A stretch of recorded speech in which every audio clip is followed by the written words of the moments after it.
Welcome back friends, theory of computation के इस master class playlist में आपका स्वागत है।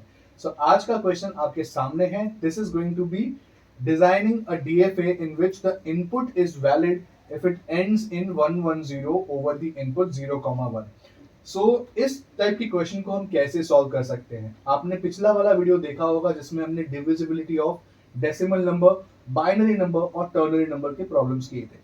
तो ये क्वेश्चन थोड़ा सा अलग है बिकॉज अब हम प्रॉब्लम स्टार्ट कर रहे हैं स्ट्रिंग्स के ऊपर। ये क्वेश्चन ऐसा दिया हुआ है कि आपके पास इनपुट से 0 और 1, इन इनपुट्स के ऊपर आपको स्ट्रिंग्स एक्सेप्ट करने हैं। सिर्फ वही स्ट्रिंग्स एक्सेप्ट करने हैं जिनका एंड हमेशा 110 पे होंगे। तो अगर आपके पास इनके अलावा कोई भी ऐसा स्ट्रिंग है जो 110 पे एंड नहीं हो रहा है, तो आपका मशीन उन स्ट्रिंग्स को एक्सेप्ट नहीं करना चाहिए। तो इसका लॉजिक बहुत ही सिंपल है। आपके पास 5 टपल्स है बिकॉज आप डीएफए बना रहे हो, एफए बना रहे हो, तो एफए में हमेशा 5 टपल्स आएंगी। कौन सी टपल्स है वो? पहला हो गया आपका इनपुट्स, सेकेंड हो गया आपका इनिशियल स्टेट Q0 या QS, देन आ गए number of finite states that is Q, then आपका फाइनल स्टेट F, और आता है ट्रांजिशंस। ये 5 टपल्स आपको पहले फाइंड आउट करने हैं। Based on these 5 tuples you can then start creating your table. Okay, so let's start constructing the table. मेरा पैटर्न सॉल्व करने का क्वेश्चन थोड़ा अलग है। मैं पहले टेबल्स बनाता हूँ एंड टेबल बनाने के बाद उसमें से डायग्राम बना लेता हूँ, जो कि बहुत इजी हो जाता है because once you have the table in front of you, उससे डायग्राम बनाना बहुत सिंपल हो जाता है। Without wasting much time, let's construct the table और उसमें से फिर हम डायग्राम बनाते हैं। If you remember how to construct the table, table बनाना बहुत ही सिंपल है। नाउ क्वेश्चन थोड़ा अलग है। इसके पहले हमने एफएसएम बनाया था, अब हम एफए बना रहे हैं, तो उसके अकॉर्डिंगली यहाँ पे टपल्स चेंज होंगे। यहाँ पे आ जाएगा स्टेट्स वर्सेस इनपुट्स, बस सिंबल चेंज हुआ, बाकी सब वही है। इनपुट्स आपके पास दो ही है, 0 और 1।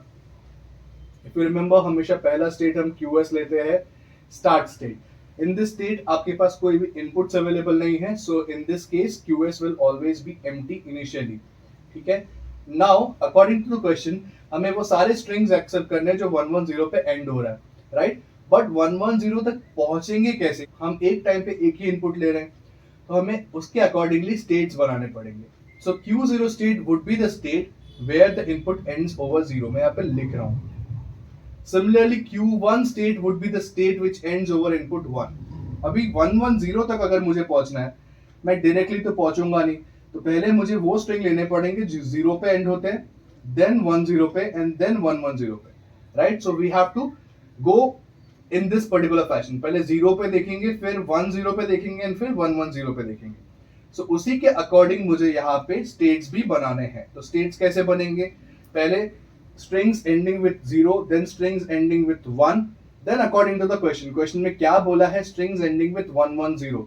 तो पहले मुझे 1 का एक स्टेट बनाना पड़ेगा, उसके बाद 110 का स्टेट बनेगा जो मेरा ऑब्जेक्टिव है।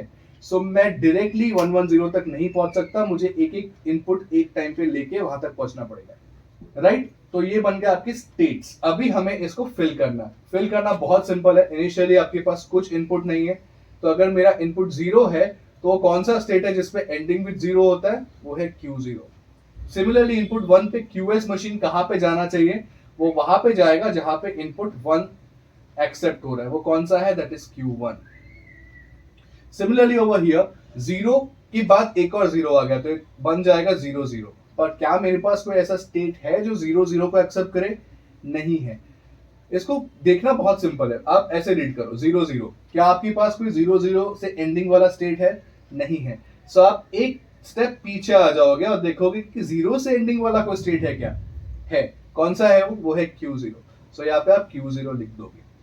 उसी लॉजिक से अभी 0 और 1, तो 0 1 से एग्जैक्टली 0 1 पे एंड होने वाला कोई स्टेट है क्या मेरे पास? नहीं है। बट अगर मैं एक स्टेप पीछे जाता हूं, तो 1 से एंडिंग वाला स्टेट है मेरे पास। कौन सा है? वो है Q1। उसी लॉजिक से यहाँ पे आ जाएगा Q1। सिमिलरली अगला देखते हैं, 1 एंड 0। क्या मेरे पास 1 0 का कोई स्टेट है? नहीं है। बट क्या मैं पीछे जाऊंगा तो मुझे स्टेट मिलेगा? यस। कौन सा स्टेट है? वो वापस से Q0। I will write Q0 वही। अभी 1 1 मेरे पास डायरेक्टली स्टेट है, वो है Q2। समझा?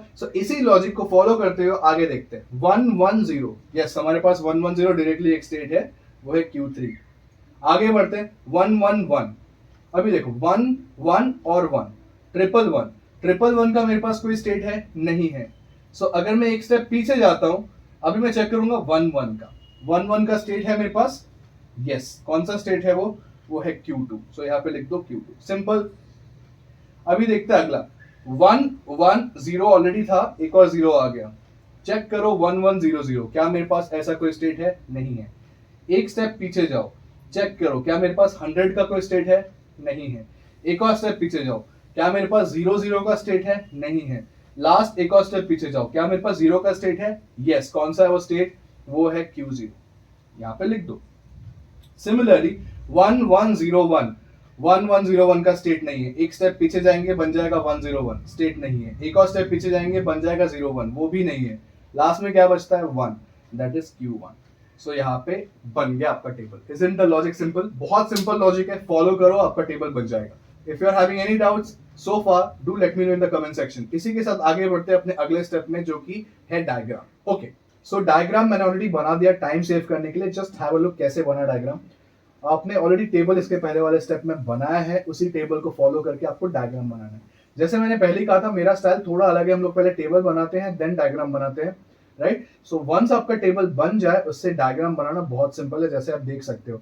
सिंपली ट्रांजिशंस को फॉलो करते हुए डायग्राम बनाओ, कहां से कौन सा ट्रांजिशन जा रहा है उसको देख के डायग्राम बना दो, बन गया। लास्ट स्टेप है सिमुलेशन। तो जो भी आपने लॉजिक लिया है उसके बेसिस पे आपको एक एग्जांपल लेना होता है एग्जाम में और सॉल्व करना होता है। तो मैं यहाँ पे एग्जांपल ले रहा हूँ, QS ऑन इनपुट 1 1 0 1 0 1। इसको सॉल्व करते हैं, डायग्राम देखते हैं कैसे हुआ। QS on 0 goes to, sorry, QS on 1 goes to Q1। तो यहाँ पे मैं लिख रहा हूँ Q1, एक इनपुट रीड हो गया, बचे हुए इनपुट्स लिख दो। नाउ Q1 ऑन 1, डायग्राम से पता चल रहा है वो Q2 पे जाता है, Q2, 0 1 0 1। Then Q2 on 0 goes to Q3, एक और इनपुट रीड हो गया यहाँ पे, तो Q3 ऑन 1 0 1 बचेगा अभी। Q3 ऑन 1, डायग्राम देखो, Q3 on 1 goes to Q1, Q1, 0 1। Q1 on 0 goes to Q0, Q0, 1। So Q0 on 1 जाता है Q1 पे। सारे इनपुट्स रीड हो गए हैं। Now check the input. Input क्या है? 1 1 0 1 0 1। So obviously it is not ending with 1 1 0। अपने क्वेश्चन में क्या दिया हुआ है? 1 1 0 से एंड होगा, तो वो एक्सेप्ट होना चाहिए। और एक्सेप्टिंग स्टेट कौन सा है? फाइनल स्टेट कौन सा है? वो है Q3, right? So if you remember, अपने 5 टपल्स थे।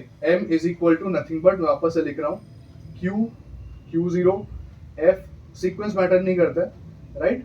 सो यहाँ पे क्या चीज हो रही है? यहाँ पे हमने डिसाइड किया है नंबर ऑफ स्टेट्स कितने हैं। तो अभी आपको पता है नंबर ऑफ स्टेट्स हमारे पास 5 है। सो Q बन जाएगा आपका QS, Q0, Q1, Q2 and Q3। इसमें से फाइनल स्टेट कौन सा है? फाइनल स्टेट वो स्टेट है जहां पे मुझे मेरा स्ट्रिंग मिल रहा है। अब तक डिविजिबिलिटी वाले प्रॉब्लम्स में हम लोग Q0 को फाइनल स्टेट लेते थे, बिकॉज वहां रिमाइंडर 0 मिलता था। यहाँ पे क्या है? जहां पे आपका स्ट्रिंग बन रहा है, मतलब 1 1 0 कौन से स्टेट पे बन रहा है? वो Q3 पे बन रहा है। तो Q3 बन जाएगा मेरा final state. Simple. Initial state तो आपको पता है QS है, और इनपुट्स आपको पता है 0 एंड 1 है, और ट्रांजिशन फंक्शन हमने पिछले स्टेप में देखा है टेबल में। टेबल जो है वही आपका ट्रांजिशन फंक्शन है, right? So according to this example, it is not going to be accepted, hence rejected. इसी को थोड़ा सा अगर मैंने चेंज कर दिया, यहाँ पे अगर मैंने 0 1 की जगह पे 1 0 कर दिया, फॉर एग्जांपल, यहाँ पे थोड़ा सा चेंज करता हूँ मैं। 0 1 की जगह पे अगर मैंने 1 0 बना दिया, इसको रिमूव करके वापस से चेंज करते हैं। Okay, let's solve this. यहाँ तक तो ठीक चल रहा है। Now Q2 on 0, Q2 on 0, check your diagram. Q2 on 0 is going to Q3, Q3 on 1 1 0. Now Q3 on 1, Q3 on 1 goes to Q1, Q1. Now Q1 on 1, Q1 on 1 goes to Q2, Q2 0. Now Q2 on 0 goes to Q3. So once you reach Q3 and all the inputs are completed, all the inputs are finished, you can say that the machine has entered the final state and hence accepted. So this was all about the problem. Design a DFA to accept the strings ending with 110. So I hope आपको ये problem समझ में आया होगा। ऐसे ही और problems आगे आने वाले वीडियोस में जरूर देखिएगा और बने रहिए हमारे चैनल के साथ। Thank you so much, take care, God bless you.